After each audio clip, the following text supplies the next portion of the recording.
आज की ये वीडियो आप सभी के लिए बहुत इंपॉर्टेंट होने वाली है क्योंकि आज हम जानेंगे कि हॉस्पिटल्स में सबसे ज़्यादा कौन से इंजेक्शन यूज़ किए जाते हैं। तो आप सभी को इनके बारे में पता होना चाहिए। ये वीडियो केवल आपकी इन्फॉर्मेशन के लिए, आपको इनमें से कोई भी इंजेक्शन खुद से ट्राई नहीं करना है।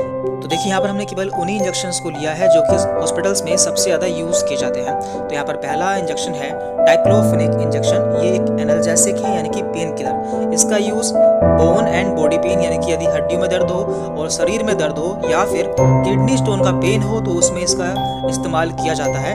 और इसका ब्रांड नेम जो कि काफ़ी कॉमन है, डायनापार। ये डायनापार नाम से अस्पतालों में मिल जाता है। तो ये एक एनाल्जेसिक इंजेक्शन है जो कि हॉस्पिटल्स में बहुत ज़्यादा पेन को कम करने के लिए यूज़ किया जाता है। अब हम बात करते हैं एब्डोमिनल पेन इंजेक्शन, यानी कि ऐसे इंजेक्शन जो कि यदि किसी के पेट में दर्द होता है, भले ही वो उसका कारण कुछ भी हो, तो उसमें कौन कौन से इंजेक्शन यूज़ किए जाते हैं। तो देखिए अस्पतालों में मुख्यतः 3 तरह के इंजेक्शन यूज़ किए जाते हैं। इसमें पहला है डाइसाइक्लोमीन, दूसरा है ड्रोटावेरिन एंड तीसरा है हायोसिन। तो ये तीनों इंजेक्शन पेट में दर्द के लिए अस्पताल में यूज़ किए जाते हैं। तो सबसे ज़्यादा इसमें डाइसाइक्लोमीन इंजेक्शन यूज़ किया जाता है। यदि इससे आराम नहीं मिलता है तो इसके बाद ड्रोटावेरिन इंजेक्शन का यूज़ किया जाता है और लास्ट में हायोसिन इंजेक्शन का इस्तेमाल किया जाता है। तो ये सभी एब्डोमिनल पेन के लिए यूज़ किए जाते हैं। इसके बाद यहाँ पर है एंटी एमेटिक इंजेक्शन, यानी कि ऐसे इंजेक्शन जो कि उल्टी या फिर वोमिटिंग के लिए अस्पताल में यूज़ किए जाते हैं। तो यहाँ पर हमने 3 तरह के मुख्य इंजेक्शन लिए हैं जो कि हॉस्पिटल्स में यूज़ किए जाते हैं। तो यहाँ पर पहला है डोमपेरिडोन। तो ये बहुत ही कॉमन इंजेक्शन है जो कि उल्टी आने पर दिया जाता है या लगाया जाता है। दूसरा है ओंडासेट्रॉन। तो ये एमेसेट नाम से काफ़ी फेमस है, ये इसका ब्रांड नेम है और इसी नाम से ये मिलता है। और तीसरा है यहाँ पर मेटाक्लोप्रोमाइड। तो ये 3 इंजेक्शन है जो कि एंटी एमेटिक है या फिर उल्टी के लिए अस्पतालों में यूज़ किए जाते हैं। इसके बाद यहाँ पर हम बात करते हैं एंटीबायोटिक इंजेक्शन के बारे में, यानी कि ऐसे इंजेक्शन जो कि इन्फेक्शन के लिए दिए जाते हैं या फिर बैक्टीरियल इन्फेक्शन के लिए यूज़ किए जाते हैं। तो ये बहुत ही इंपॉर्टेंट इंजेक्शन होते हैं। जब किसी में इन्फेक्शन हो जाता है या फिर किसी की सर्जरी होती है तो उस समय इनका यूज़ किया जाता है और इसकी बहुत ही बड़ी क्लास है। हर डॉक्टर की चॉइस अपनी अलग अलग होती है, लेकिन यहाँ पर हम केवल ऐसे इंजेक्शन के बारे में बात करने वाले हैं जो कि सबसे ज़्यादा यूज़ किए जाते हैं। यहाँ पर पहला है जेंटामाइसिन, दूसरा है एमाइकासिन एंड तीसरा है सेफ्ट्रिक्सोन। तो ये तीनों इंजेक्शन है जो कि सबसे ज़्यादा यूज़ किए जाते हैं इन्फेक्शन के लिए। इसमें से जो तीसरा इंजेक्शन है सेफ्ट्रिक्सोन, इसे यूज़ करने से पहले पेशेंट पर इसका एलर्जी टेस्ट किया जाता है क्योंकि ये हर किसी को सूट नहीं करता है।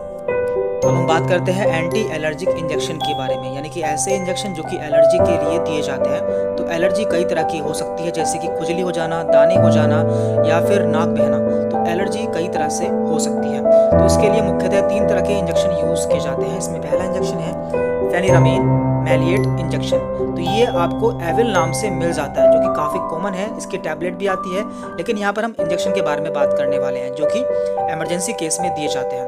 इसके बाद दूसरा इंजेक्शन यहाँ पर डेक्सामेथासोन जो कि एक स्टेरॉइड है एंड तीसरा है यहाँ पर बीटामेथासोन। तो ये तीनों ही एलर्जी के रूप में हॉस्पिटल्स में यूज़ किए जाते हैं। तो ये बहुत ही कॉमन इंजेक्शन है।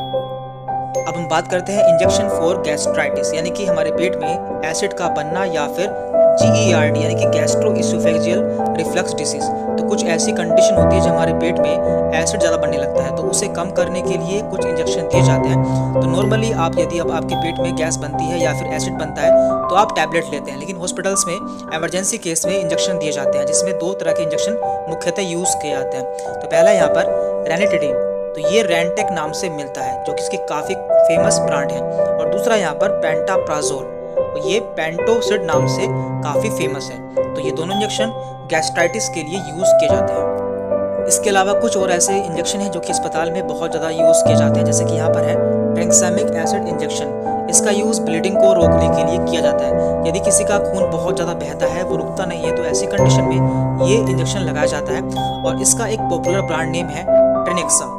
ये इस नाम से काफ़ी ज़्यादा यूज़ किया जाता है। इसके अलावा हॉस्पिटल्स में एक विटामिन का इंजेक्शन भी बहुत ज़्यादा इस्तेमाल किया जाता है। इसका नाम है मिकोबालामिन इंजेक्शन। इसमें विटामिन B12 होता है और इसे हम ताकत का इंजेक्शन के नाम से भी जानते हैं। और इसका काफ़ी फेमस ब्रांड नेम है न्यूरोकाइंड। ये न्यूरोकाइंड नाम से काफ़ी फेमस है और हॉस्पिटल्स में इसका यूज़ किया जाता है। इसमें विटामिन B12 होता है और हम इसे ताकत का इंजेक्शन भी कहते हैं। तो आज की वीडियो में हमने कुछ ऐसे इंजेक्शन के बारे में बात की है जो कि हॉस्पिटल्स में बहुत ज़्यादा यूज़ किए जाते हैं। तो ये सभी जानना आपके लिए बहुत ज़रूरी था, तो इसलिए हमने इस पर वीडियो बनाई है। तो तो आगे भी हम इस तरह की वीडियोस आपके लिए बनाते रहेंगे, इसलिए यदि आप हमारे चैनल पर नए हैं तो चैनल को सब्सक्राइब कर लें, जिससे आगे भी आपको हमारी वीडियोस के नोटिफिकेशन मिलते रहें।